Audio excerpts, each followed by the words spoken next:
everybody praises Mihawk as the strongest swordsman of all time. Whenever there's a sword battle, Mihawk's always in the conversation. So why the doubt? This video is inspired by the endless debates between Mihawk and Shanks. When Mihawk was first introduced, gotta say, I was shocked the first time. Mihawk was the first top tier fighter in the world of One Piece. When I say top tier, I meant Yonko tier, or you know, like Admiral tier. Like he was the first guy who has the title of the strongest. He was hunting Don Krieg's ship because of boredom. A whole armada destroyed just by one man in a coffin. His fight with Zoro demonstrates you the massive gap between them. I mean, damn, fighting him with a butter knife, like, yo, he's been a horror farmer before he was introduced. Like, what the fuck? Absolutely disrespectful. Oh my god. And then we go to Marineford. Remember, this guy is only human.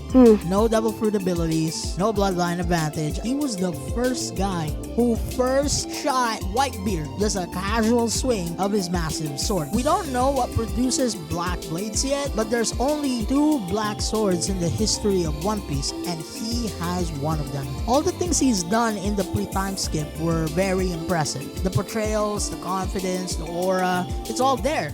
But as the story keeps getting bigger, gets wider, gets fatter, we get to understand a little bit more about which power system dominates. And all the things that Mihawk did were put into a microscopic scale. As time goes on, everything that he did kinda expired. What happened to Shanks was the opposite though. When you look at the feats of Shanks back then, Conqueror's Haki was not really that much of a big deal. It gets fodder to take a nap, okay, like wow.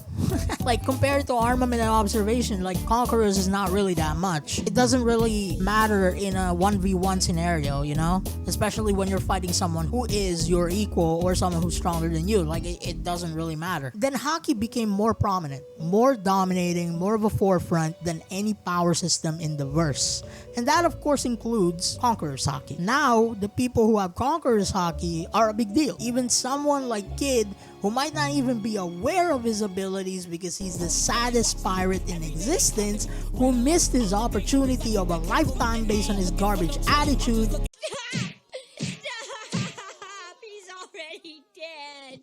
Now can somehow be salvaged because he has Conqueror's Haki. This also spawned a lot of discussion about who's a quote-unquote real swordsman or not. This whole topic didn't just come out of nowhere either. This divide between Haki versus swordsman gave even more fuel to the fire when Oda keeps hinting that they're different. Like a marine stating that Mihawk has great sword skills than Shanks. Why can't he just say that he's stronger than Shanks? Why be specific? It doesn't make sense. Then Zoro was spouting about King not being a swordsman. Like, he has a sword, he's using the sword. What the fuck do you mean he's not a swordsman? Like, the thing that he said about, oh, you know, you didn't really say that you're a swordsman, but like, bro, he was using a sword while fighting you. He's a swordsman, alright? Mihawk's opponents pre-time skip were either fodder material or not on his level, which, oof. He should be fighting with the top tiers, not commander tier opponents or frauds. Like, what the fuck, you know? We're 1,000 chapters in, Wano's over, another arc's done, and we still have no update for Mihawk. He has no fights in the post-time skip, no sky split with anybody, no Conqueror's Haki confirmation. The only thing people can do to upscale the guy is to freeload on someone else's performance. And I'm not just talking about Shanks, but also almost all the swordsmen that we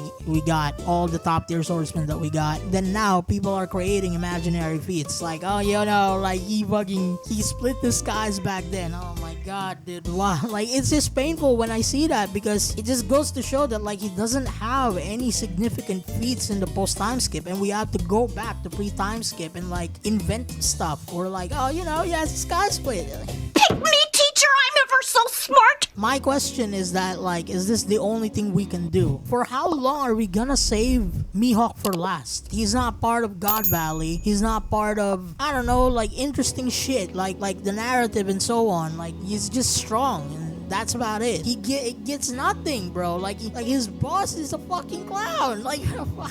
If you're actually a genuine Mihawk fan, you can understand my frustration. He's the worst top tier in the story right now, and he needs some revamping ASAP. Okay, I'm done. Peace.